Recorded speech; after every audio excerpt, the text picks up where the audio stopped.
Hey everybody, it's Shamika. Thank you guys for tuning in. Please like, subscribe, and share my videos. I appreciate your support. So some of you guys have been asking me, should you register your CPN with the IRS? Well, I'm going to let you tell me the answer. Let me give you some information if you do not know. The only time an individual needs to register anything with the IRS is if you have intent on paying taxes under that number. If you have an EIN, you are getting that EIN. Yes, there are things you could do outside in the business world, but the IRS is giving you that number, not because they care about what you're gonna do outside with it on business credit. They're doing it because when your business pays taxes, that is how they're gonna track your company, okay? If they give you an I-10, for individuals who come from other countries, they are only giving you that number because you are stating that you work and you would like to pay into the Social Security and Medicare system. And so they want your money and track you by that number. And if you have a Social Security number, well, duh, we already know why we have that number, because we have to pay into the Social Security system. So the IRS needs that number because they want to be able to track any money you receive so that they can get paid from you and track you under that number. Let me see if there's any more. There's an A10, and that's for individuals who have adopted children.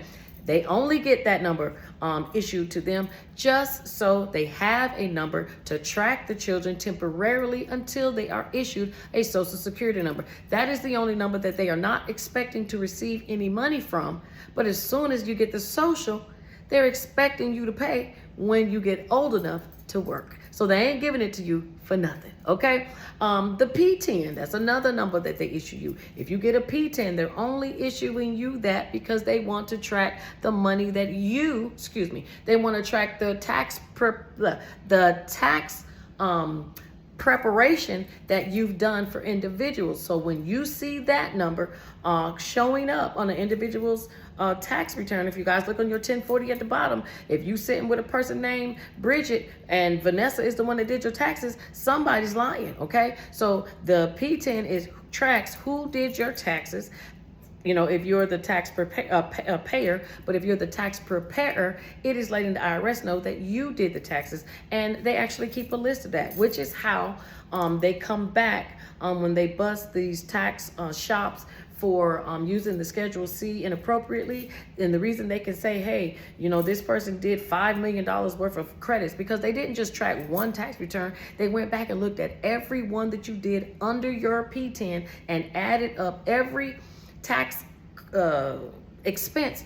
Yeah, that's right. Every expense that you put in that they felt is disallowed, and now they add that all up, and now that's how they come up with that large amount that they're coming after you for. So that is why they give it to you. So if you are creating a CPN, and you guys know how I feel about a CPN, okay? Remember, this is for education and entertainment purposes only. Y'all not getting me in trouble. But if you're gonna create that fake number, why would you want to register with the IRS for real?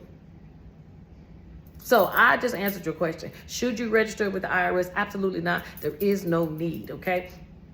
If you guys may be confusing when individuals would get a business in their, a fictitious name in their real name and create an EIN to go with that and use that number to establish credit and or get apartments. That was the old CPN way. And yes, I just gave you guys a way, okay? So I'm gonna say that again for those who didn't catch it. But the old CPN method was to go and create a fictitious name as your real name, okay? If you create a corporation or an LLC, you got to put the LLC and the corporation behind it. But if you do it as a fictitious name, you do not have to, because it is abbreviated anyway. So you can make it with your real name. Then people will go to the IRS website and get an EIN under that fictitious name, because the IRS does allow you to do so, okay? There are a lot of people who have fictitious names with EIN numbers.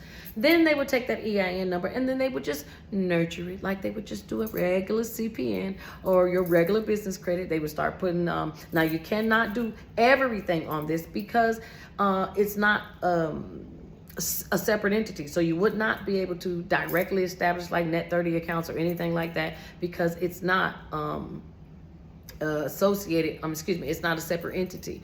But people did use it as a way to get apartments and other things that required a little less, okay? You still would be able to use your EIN much like you do with business credit if you needed to. I don't even think you can personally guarantee anything. Let me think off the top really quick. No, I don't think that you can personally guarantee anything with the EIN under the fictitious name. People mostly would just use it for apartments, and they would use it to like get cars or the whole nine, okay? So it's a wonderful thing or a weird thing, what things the people can do with numbers, but you can, okay? Because the computers are just gonna do what they're gonna do, and if it doesn't catch it, it doesn't catch it, all right? So do not register your CPN with the IRS at all. I do not see a need. You are not really who that person is, so why would you wanna pay taxes on that number and get yourself caught up in something that you don't want anyway, okay? So I took the long way to answer that question,